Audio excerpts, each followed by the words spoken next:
What are your thoughts on this mood against globalization? Back in India, we have, a policy objective, of self-reliance. Although there's a lot of fear whether that's self-reliance or protectionism. But globally, how do you see the sort of trade cycle turn as a consequence of what has happened? Yeah, it's a more complicated than the general image out there, in my view.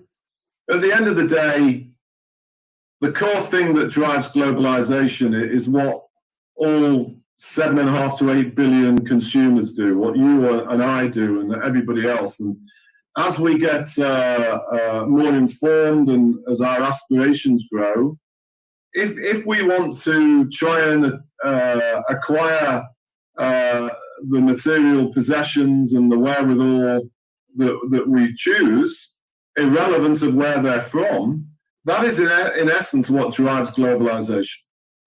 And we go through different waves of the speed and nature, but this idea that globalization is sort of permanently finished, I think is exceptionally naive.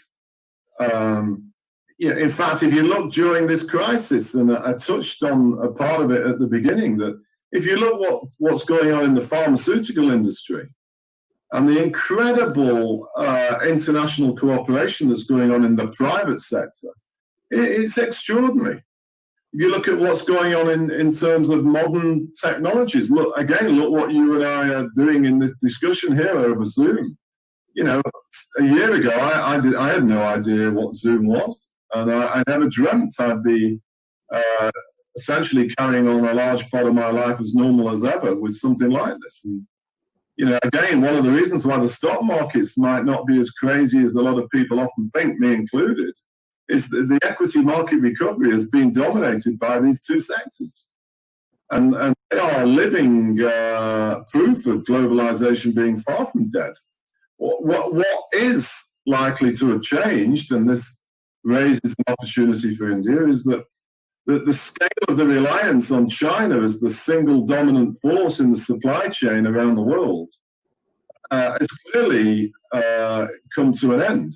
In fact, it had come to an end even before this crisis because of China's own cost base. And that shouldn't be misinterpreted at all, in my view, for globalization having come to an end.